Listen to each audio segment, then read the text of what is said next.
என்னிடத்தில் உங்களுக்கு சமாதானம் உண்டாயிருக்கும் பொருட்டு இவைகளை உங்களுக்கு சொன்னேன்.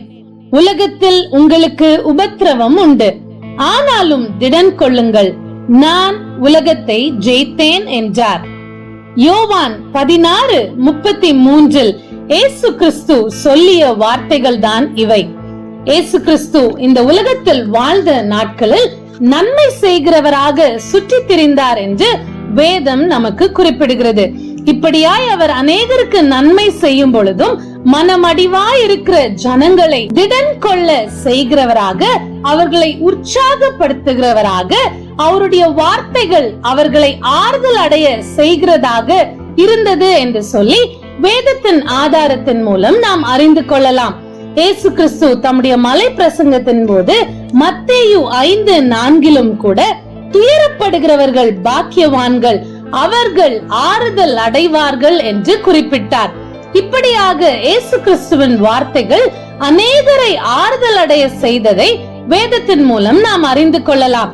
மத்தேயு 9 2 வசனத்தை பார்க்கும் பொழுது, அங்கே படுக்கையிலே கிடந்த ஒரு திமிர்வாதக்காரனை அவரிடத்தில் கொண்டு வந்தார்கள்.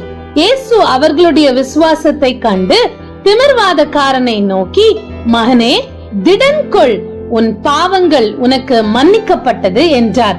ஆம், இயேசு கிறிஸ்து இங்கே அந்த திமிர்வாதக்காரனை பார்த்து திடன் கொள் என்று சொல்வதை நாம் காண முடியும்.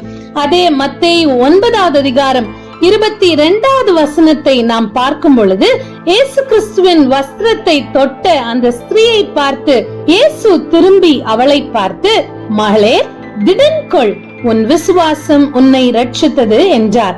அந்நேரம் முதல் அந்த ஸ்திரீ சொஸ்தமானாள். ஆம், இயேசு கிறிஸ்து அந்த ஸ்திரீயை பார்த்து மகளே திடன் கொள் என்று சொன்னதை இந்த வேத பகுதியிலே நாம் காண முடியும்.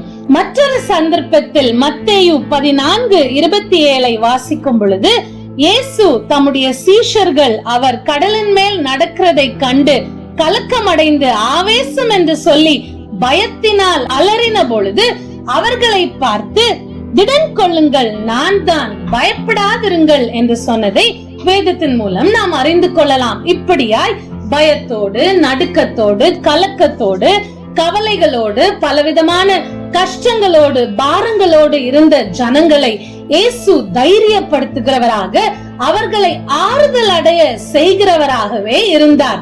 அவருடைய பிள்ளைகளாகிய நாமும் கூட, அவருடைய சீஷர்களாய் வாழ விரும்புகிற நாமும் கூட இயேசு கிறிஸ்துவை போல் மற்றவர்களை ஆறுதல் அடைய செய்ய தீர்மானம் செய்வோம். அது மாத்திரமல்ல, பாடுகள், கஷ்டங்கள், துன்பங்கள், நெருக்கங்கள் நம்முடைய வாழ்க்கையில் இருந்தாலும் இயேசு கிறிஸ்து சொல்லிய வார்த்தைகளை நாம் ஒருபோதும் மறக்க வேண்டாம். இந்த உலகத்திலே உங்களுக்கு உபத்திரவம் உண்டு, ஆனாலும் திடன் கொள்ளுங்கள், நான் உலகத்தை ஜெயித்தேன் என்று சொன்ன நம்முடைய இரட்சகராகிய இயேசு கிறிஸ்து அவர் நேற்றும் இன்றும் என்றும் மாறாதவராய் இருக்கிறார். எனவே நாம் எதை குறித்தும் கலக்கம் அடையாமல், பயம் அடையாமல், இயேசு கிறிஸ்துவின் வார்த்தைகளில் ஆறுதலை பெற்று ஆறுதலோடு, தேறுதலோடு, தைரியத்தோடு இந்த வாழ்க்கை பயணத்தை ஜெயிப்போமாக. அது மாத்திரமல்ல, நம்மளால் இயன்றவரை இந்த லெந்து கால நாட்களிலே நம்மை சுற்றி இருக்கும் ஜனங்களுக்கும் உறவுகளுக்கும் ஆறுதலின் வார்த்தைகளை பகிர்ந்து கொடுத்து அவர்களையும் உற்சாகப்படுத்தி தைரியப்படுத்தி இயேசு கிறிஸ்துவின் அன்பில் நிலைத்திருப்போமாக. அப்படி மற்றவர்களை நாம் ஆறுதல் அடைய செய்யும் பொழுது நாமும் ஆறுதல் அடைவோம், அவர்களுடைய தைரியமும் வளரும், நாமும் கிறிஸ்துவுக்குள் பலப்படுவோம். அப்படி ஒரு வாழ்க்கைதான் அர்த்தமுள்ள லெந்து கால வாழ்க்கை. ஆமென்.